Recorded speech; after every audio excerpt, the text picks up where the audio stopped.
I'll see you back here after the match. I have something for you. Let's finish this. Hey everyone, I hope you're well. Today we are going to go over all of the Olympus location quips in Apex Legends. All of these have been found in-game. Now there are more that you may have heard online, but I'm just going to be covering the ones actually in the game right now, and not just in the game files. I'll play them, and if there's anything to cover, such as some information about the backstory behind this, or perhaps some of my theories, I'll kind of cut in here and there to give my feedback. So let's jump into it. You know, we met outside a Hammond lab. I found her in a dumpster. Right, you found her in a dumpster. Well, that would have been a real nice story to tell your grandkids. So in the Season 6 comic, Pathfinder met Ash. Ash is a simulacrum just like Revenant, and as far as Pathfinder was concerned, they started to become boyfriend and girlfriend, and then Blisk came along and sort of swooped up Ash and they disappeared, and Pathfinder's now very sad. There are a few different interactions that play between Mirage and Pathfinder. Nice kill, Path. Hey, see, time heals all wounds. Well, I mean, not theirs. Nice one, Path. I see someone's getting their groove back. Yeah, there you go, Pathfinder. Good kill. How you doing? You good? Mirage is sort of like Pathfinder's best friend, and vice versa, so he's obviously feeling pretty down as well to see his best robotic buddy feeling down, so quite interesting to see how this story will evolve. Look! Blast from the past!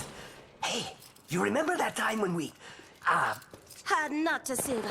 Got the scars and a gun chalk to remember it by. So, Lifeline and Octane lived on Samathi, and also they spent some time on Olympus. Now, both of their parents were very rich, so it makes sense they spent a lot of time here growing up. They obviously have some memories. I think these are more just sort of like backstory and filler to create sort of more of a living world, like these characters really lived here. Look familiar, Loba? Oh, shame they lost the elevator. I'll see you back here after the match. I have something for you. Let's finish this. So Revenant has taken a liking to really trying to grind Loba's gears. He really just wants to die, and Loba's taking a long time trying to find Revenant's source code, but the way Loba says this seems to suggest that maybe she has already found it. A lassie gets lost in space for only a wee century, and look at the mess that befalls her home. By the stars, Newt. What happened here? You'd be surprised what cosmic mysteries fall fully solved into your lap while mindlessly strolling with a cup of tea. I call it the peppermint paradox.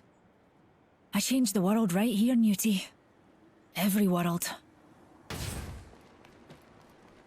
Ah, Hammond Labs, or as they were called in my day, Mary's Madhouse. Or was it, for the love of God, Mary, go home and get some sleep? I forget. Oh, the number of times I'd find Newton hiding out here, running from crop to crop. I could never tell what was more dangerous, the automated harvesters, or his hay fever. Wee soul.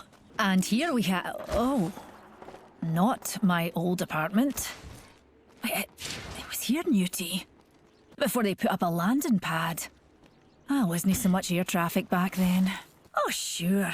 The marina's got more bells and whistles since my day, but I ask you, do they really know what any of these fancy readings actually mean? When Newton was a wee wean, he'd love watching the supply ships flying through here. Hard to believe that was nearly a century ago. All of these Horizon voice lines are really interesting. They tell some backstory to Olympus. We get to know that Horizon's son is called Newton, obviously named after Isaac Newton, a nice little touch there. But one of the voice lines that really interests me is how Horizon says, "I changed the world right here. Every world." Now we know Apex likes to delve into the whole other dimension thing, right? Maybe Horizon did something that changed every single dimension for the better, I'd hope.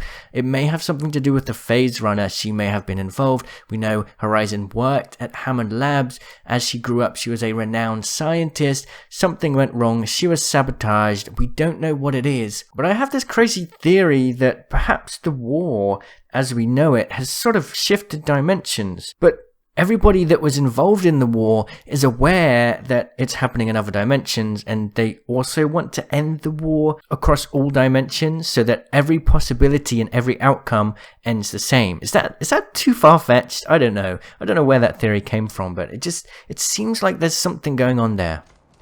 How's life with Mirage? You two certainly seem to be getting along well. I haven't moved in, it's just my shop. Should I pass out at work? But who doesn't? Now, there are a few different lines that play alongside Wraith and Rampart. For example, when Wraith reses Rampart, she's like, I'll get you back home to Mirage. Nice kill. I hope Mirage is taking notes. He could learn a thing or two. Keep breathing. Mirage will kill me if I lose his special friend. Mirage is just that typical man with all of this tension right in front of him that he just doesn't understand, which is just hilarious to me. There's definitely some tones of jealousy there for sure. Whether Wraith likes Mirage in that way or not, it's rough. And as we learned in the comics on Twitter, poor old Mirage doesn't even know if he likes Wraith or not. He's so confused about his own feelings. You gotta feel sorry for him. You seem tense. Is something the matter? No, nothing of importance. Let us press on. Now this one's interesting. We're sort of seeing this friendship grow between Loba and Bloodhound, which is really nice. It's really nice to see Bloodhound reaching out to other characters. They seem sort of reclusive in a lot of ways. This one, well, they're still kind of keeping things close to their chest, but at least we're learning something here. Now, keep in mind this place is Energy Depot, so I have a feeling that perhaps Bloodhound is feeling all of the frequencies of the energy and it's just affecting them in a way that they really aren't a fan of. We gotta remember back in the old ways, Bloodhound spent their entire life basically without technology, so, you know, it might affect them in different ways. I was afraid I'd never find out who I was before I was a guinea pig. Now I'm scared I will. Phase tech at its most destructive. They couldn't tame it. We shouldn't have tried. So Wraith is sort of coming to grips with who she is. She knows that she was responsible for the experiments done on herself and also just on phase tech in general, and she's quite scared to learn who she is. This is a sort of really challenging time for her that's kind of going on in the background as she's learning more about herself. Alright, now there are a bunch of other voice lines that I'm just going to play in the background. I've definitely seen these around the map, but every time I try and record them myself, they just don't play. It seems I don't always play. Sometimes I play randomly when you've been in an area for a while, but I can confirm all of these are in the game, and I'll put the location on the screen and who you need to be with for them to trigger. So thank you so much for watching, enjoy the voice lines, and I'll see you in the comments. Cheerio! Never thought I'd see this place again.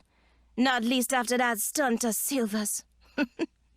Could have fed a town with them fines. Ah, this place. Always thought it was so pretty. Wonder how many people they could have fed with this. If they told anyone the tricks. Hey, I remember this place. Try to ban me for life now, suckers. Hermana, when you're going to get tired of saving the universe? You could live like this again in a flash. That ain't me anymore. Bit dunce if you haven't figured that out. Wonder if my old man still owns one of these. I'd like to see what a few thermites would do to it. Singh left behind pain and misery, and I was his partner back then. Is that my legacy too?